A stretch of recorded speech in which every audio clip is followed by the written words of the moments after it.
For those, let me introduce who's with me today. From my right, Robert Mejica, Budget Director for the State of New York. To my left, Melissa DeRosa, Secretary to the Governor. To Melissa's left, we're joined today by Major Chris West from the New York State Police. Last night was a long and ugly night all across this nation, as we know. Let's talk about where we are today with the COVID virus first. The number of hospitalizations are down again. The net change in hospitalizations down again. Intubations down again. Number of new deaths still dropping. All good news. Number of lives lost down to 56, which is, in this absurd reality we live in, actually very, very good news. There'll be a point at which the number of deaths can't get any lower because people will die of something, and COVID virus is very good at affecting those people who have other illnesses. But this reduction in the number of deaths is tremendous progress from where we were.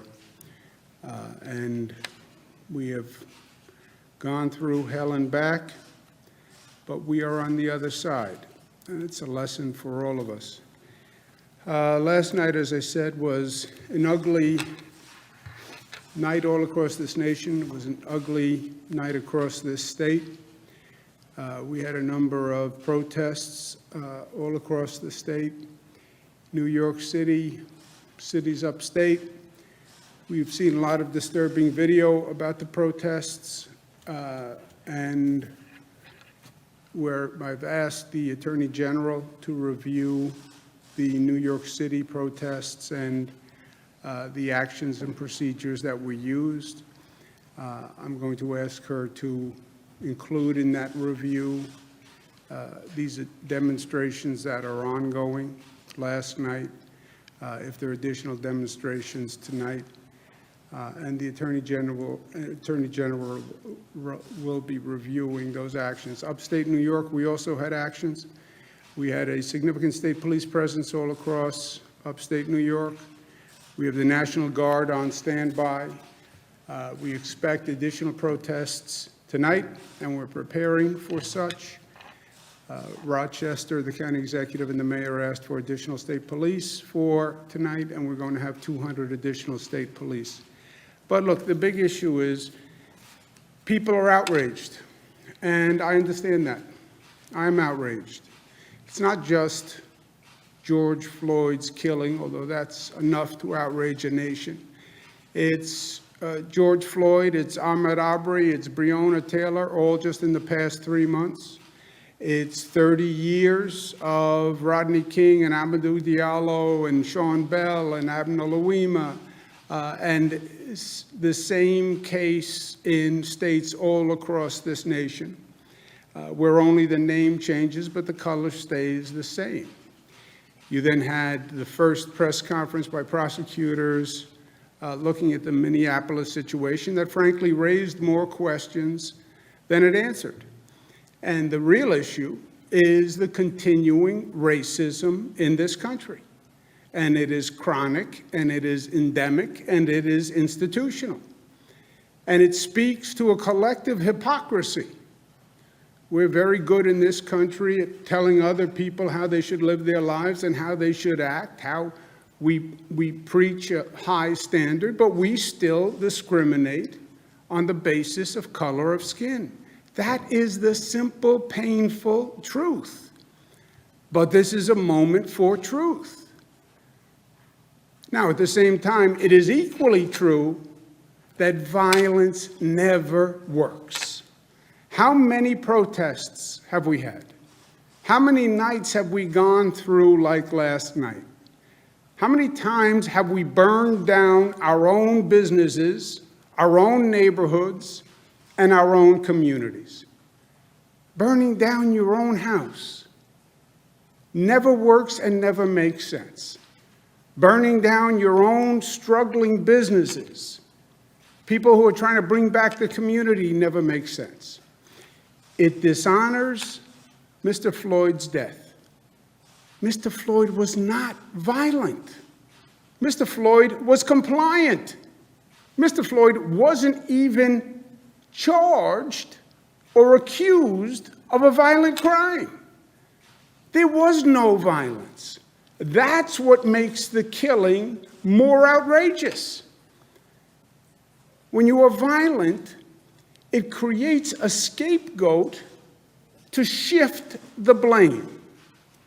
It allows the President of the United States to tweet about looting rather than murder by a police officer. It allows the federal government to politicize what's going on and to come up with theories blaming the left and the extreme left, which only furthers the politics of division. Maya Angelou said, "Hate has caused a lot of problems in the world, but it has not solved one yet." The goal has to be affecting change. How do you use the energy to mobilize people to actually reform society and make things better? And don't tell me that we can't change, because we know we have and we can. Change comes in a moment when the stars line up. It's not easy, but when the stars line up and the people are ready to change, they can change. We have seen it happen in this state and in this nation. We created a new civil right in this nation for the LGBTQ community when we passed marriage equality. And we said we will no longer discriminate when it comes to marriage and telling people who they can love and who they can't love. After the Sandy Hook massacre, when people saw the madness of an assault weapon killing children, we passed common sense gun reform in this state after decades of trying. When we had record income inequality and people said this is enough and enough is enough, that's when we passed free college tuition. And we passed a minimum wage where people can actually live decently. People can change. And we have seen that lesson over the past 92 days as we've been dealing with this coronavirus. Who changed society to deal with this virus? The people did it. 50 days ago, on April 12th, we lost 800 people from COVID. Yesterday, we lost 56. 800 to 56. 60 days ago, we had 3,400 people come into our hospitals. Yesterday, we had 191. Who did that? Who made that remarkable change, that radical change? Who made all that progress? Government leaders? Government did it? No. Let's be honest. Most government leaders denied that COVID was a problem. Most didn't know what to do, and if they knew what to do, they didn't know how to do it. It wasn't government. It was we the people. We the people forced that change and did it in weeks, literally. So of course we can change. And our challenge today is to use this moment, use this energy constructively, and demand real positive change. And articulate what the change is that we want. Be specific. We know what must be done. We know what we can do. We know what should be done. And we know what should be done immediately. Demand that the federal government and every state government pass a law that says allegations of police abuse cannot be investigated by local prosecutors because self-policing does not work, period. Allegations must be investigated by an independent outside agency. Demand that we define excessive force by a police officer by one standard all across this nation so every American lives by the same standard.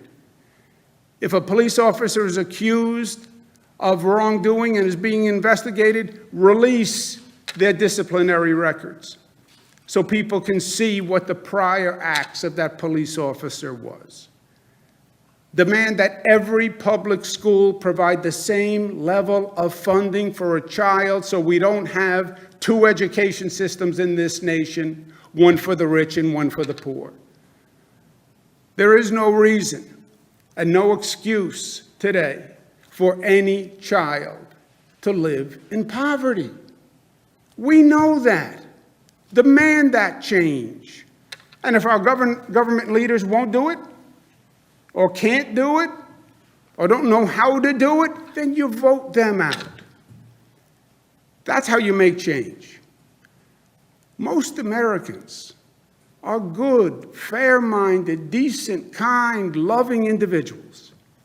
We need to mobilize the best in our people rather than allowing the worst. But don't lose the passion. Don't lose the outrage. Be frustrated. But be smart and be directed and be constructive and destructive. Help your community. Don't hurt your community. Be a laser and focus on real positive change.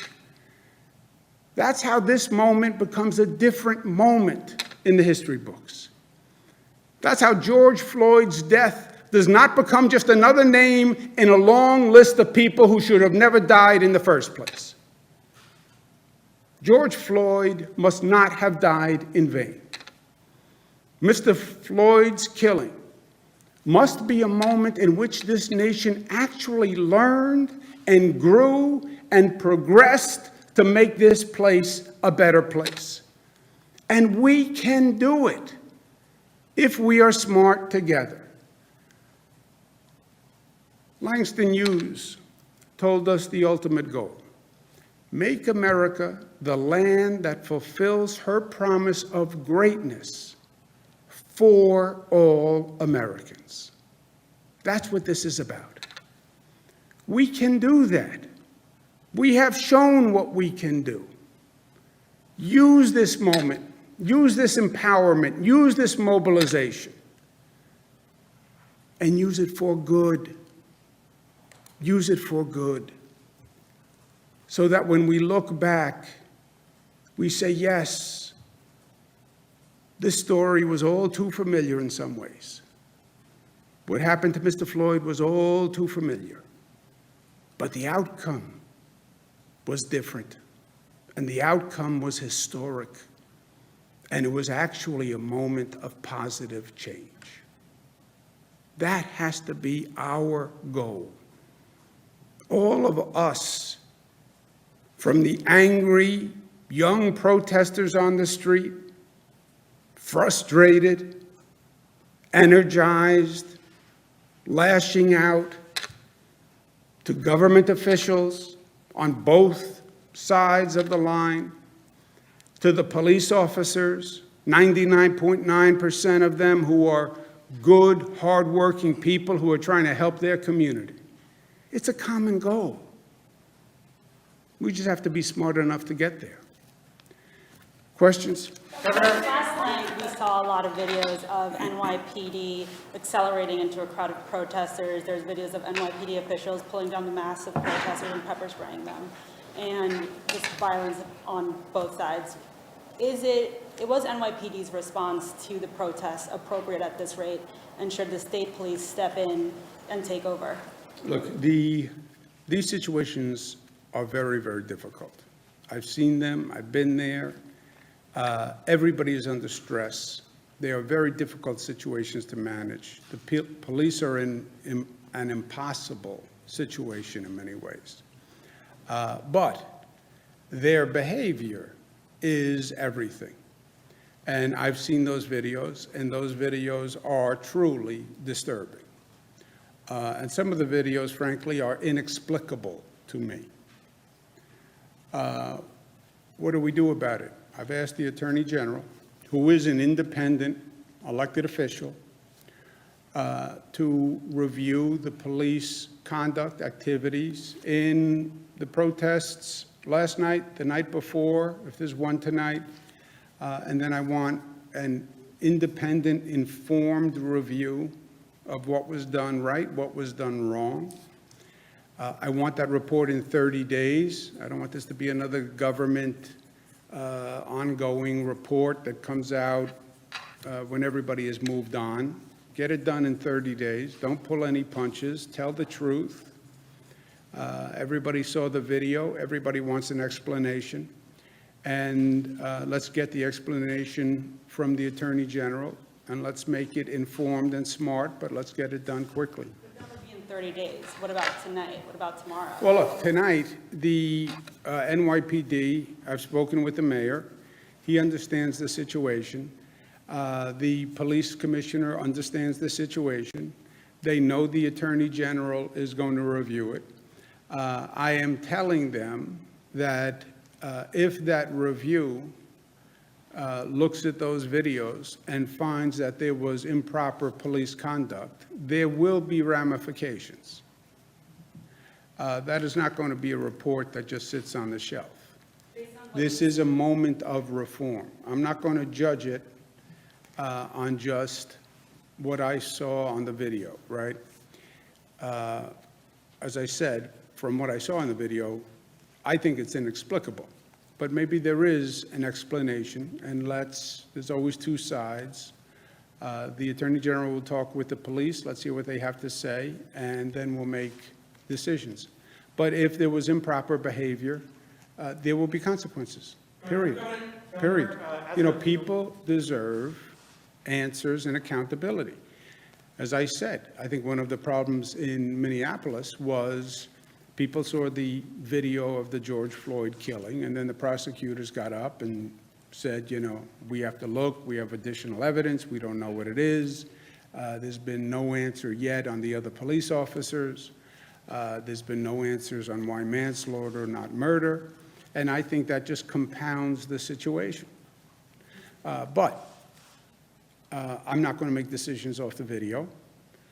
I understand how difficult the job is of the police, and let's hear what they have to say. But I agree that the videos are very, very, very disturbing.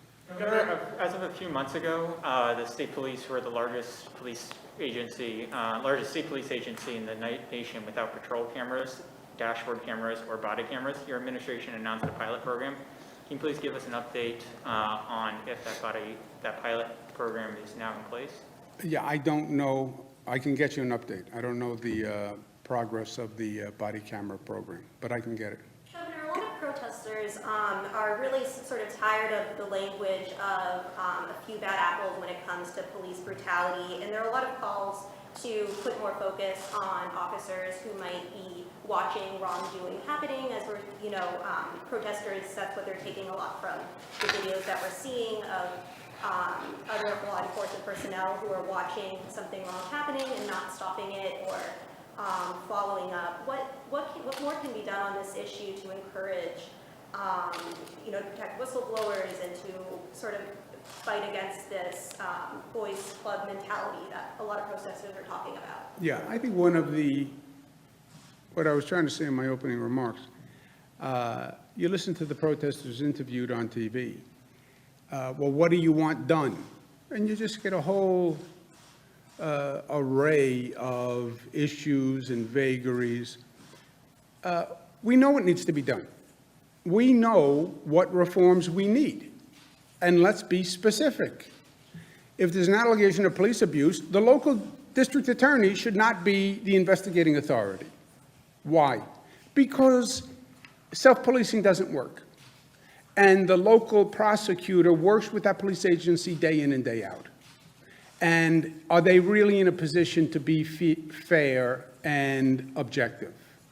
They will say yes. I say, from a public confidence point of view, have the investigation done by someone else. It should be done by an outside agency that people know can be fair. That's why I'm asking the Attorney General to do the review of the police conduct. Because she's independently elected, she's a statewide official, she can be honest and objective about the NYPD. That's why in this state, we have, when there's a killing by a police officer of an unarmed person, The Attorney General does the investigation and not the local district attorney. Have a national definition of excessive force. Why? Because there should be one definition. If a police officer abuses someone in New York City, it should be the same as if they abuse someone in Minneapolis or if they abuse someone in Los Angeles.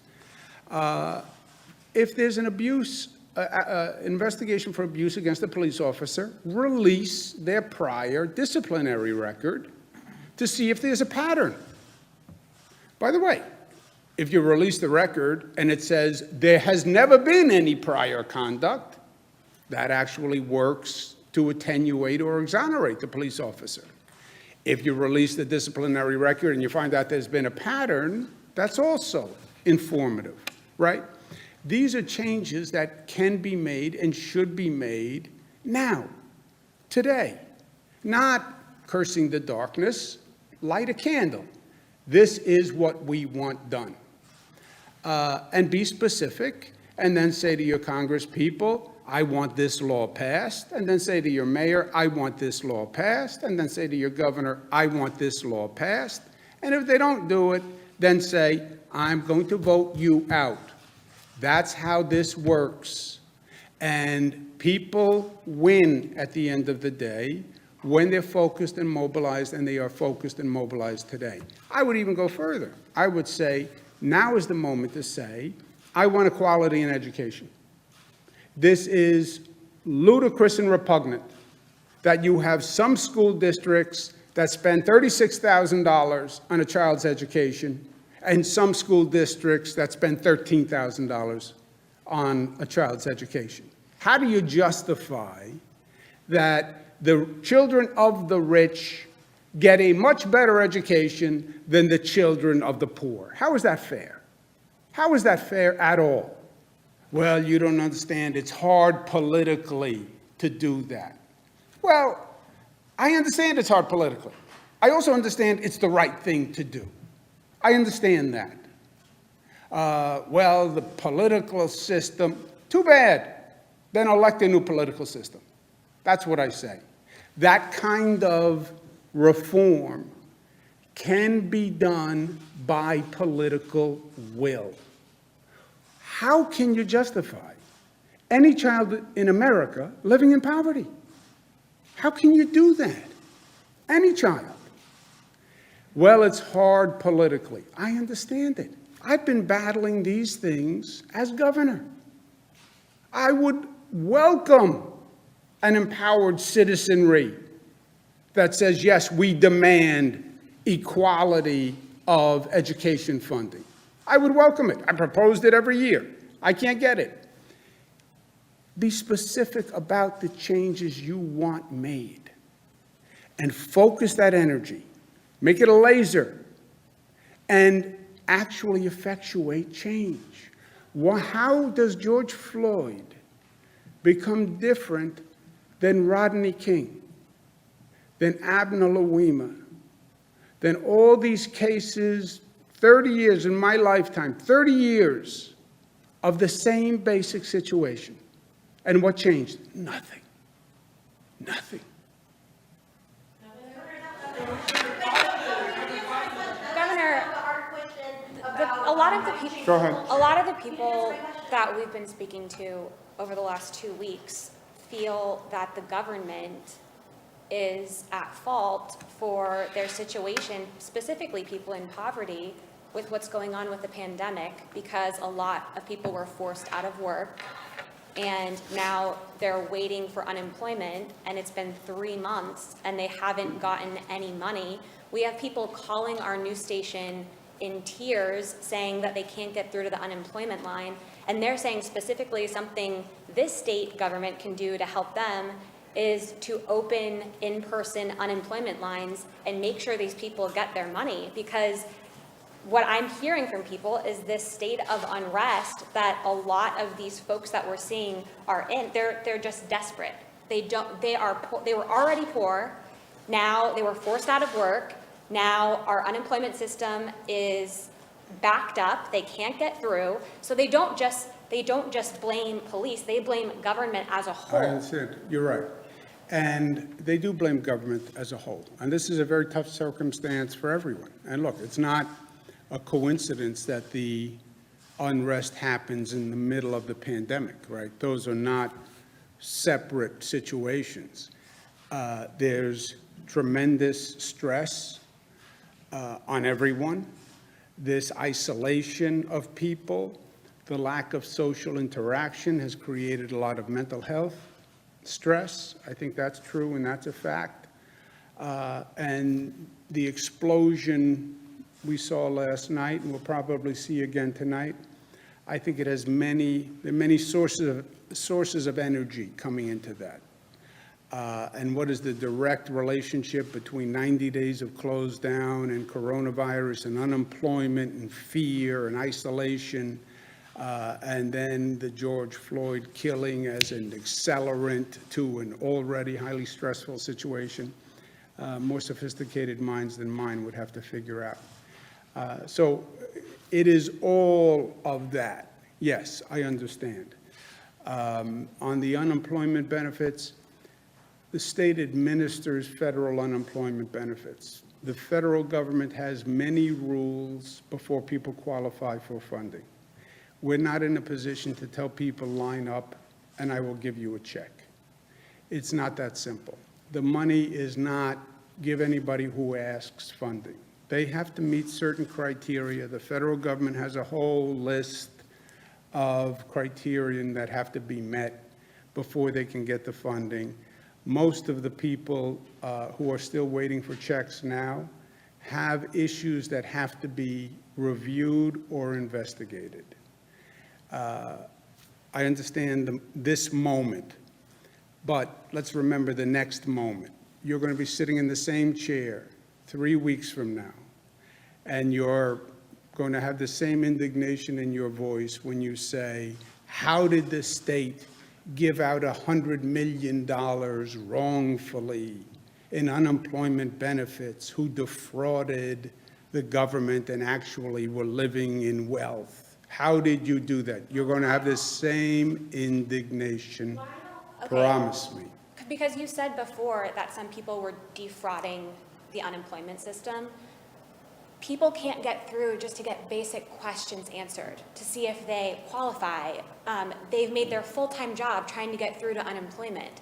So they're saying it's at a point of desperation where can we do lines with social distancing where I can get my question answered, where I can find out a timeline of when I'm going to get my money. I mean, Governor, people are literally calling our news station Yeah, I crying understand. and saying that their families are starving and they have to borrow money from people.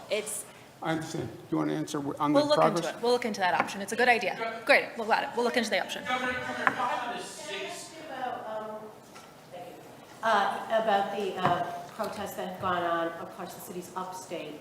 And do you have plans to assist with state police or the National Guard? Do you think it's at that level that you need to do that? Yeah, I think I said we have had state police helping on all of the upstate. You may have come in late. I said in the beginning, we've had state police helping all the upstate cities. City of Rochester asked for 200 additional state police for tonight, and we're doing that, and we have the National Guard on standby. One more, Mr. Campbell. So what are those 200 state troopers that are going to Rochester? What is their role going to be? And also, at what point do you step in and take some sort of statewide action, a curfew, deploying the National Guard, something like that? Yeah, I have the National Guard on standby. Any place that needs additional help where the local police can't handle it, we have National Guard and we have state police. We've had state police helping all of the upstate cities, and that worked well enough. I mean, it is what it is, but we've gotten them all the resources they need. For tonight, Rochester's asked for 200 additional state police. We'll do that. Any other city that asks for additional state police, we can provide that. If we need more than the state police, then we have the National Guard. But it's just making sure we have enough resources to address every situation. And we take our clues from the local officials and the previous behavior. And the only city right now that says they need help is Rochester. Mark, you have really the last one. You have a point? There are actually a few other cities that we're talking with about some protection for tonight. In Buffalo, we're going to be deploying 150 troopers, and then we're working with Syracuse and Albany. They're still figuring out what they think that they need to harden their infrastructure, but as the governor said, we've been communicating with the county executives and with the mayors all morning, and whatever they need, they'll get. Is there a point where you implement some sort of statewide curfew? A lot of cities are implementing curfews right now. Is there a point where you implement one statewide? Yeah, curfews, there is no one-size-fits-all here. Curfews work well in some cities. In some cities, they can create additional issues. So that's a case-by-case basis. But look, where we are in New York, it was ugly last night. But from a management point of view, a police officer point of view, resource point of view, every locality did what they had to do. It's just an ugly situation, and it's a difficult situation. But we have, between the state police and the National Guard, we have more than enough resources to make sure every locality has what they need. Mark, last. Thank you. I didn't want to break the momentum of all these other, because I have a question a little bit off topic. Off topic from what they were saying. Yeah, but it's not their topic that matters, right? Everybody has their own topic. When do you think the time will be ready for the state workers to head back to their offices in the state workforce? I understand it's all regional and it's, at the right time.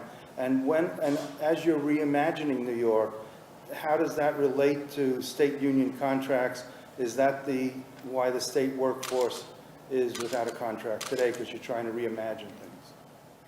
No, the reimagining has nothing to do with the contract. Excuse me. Rob, you want to talk about the state offices open with that regional opening? Yeah, Right? and the state offices have been, as we need more employees in certain areas for certain things, for parks, for example, and those employees have been operating. As far as the offices specifically and office-based, those are being ramped up as we put out protocols. They will follow similar protocols to what we put out for phase 2 for offices. But there are also a lot of workers who are actually teleworking, and that's functioning.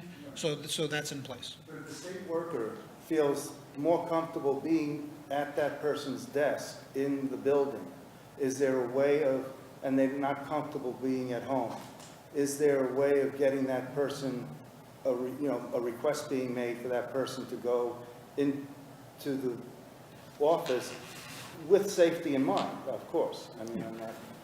What we're gonna do is make sure that workers come back when the offices are safe, when we set up the social distancing protocols, when we have it in place so that everyone can be safe with all of the protections that we need to have. So not individual for an individual employee, whether or not they have a preference to be home or be in the office. We're gonna make sure that the offices are safe, all the protocols are in place uniformly, and then the workers will come back to the office. But a lot of them, again, are working from home.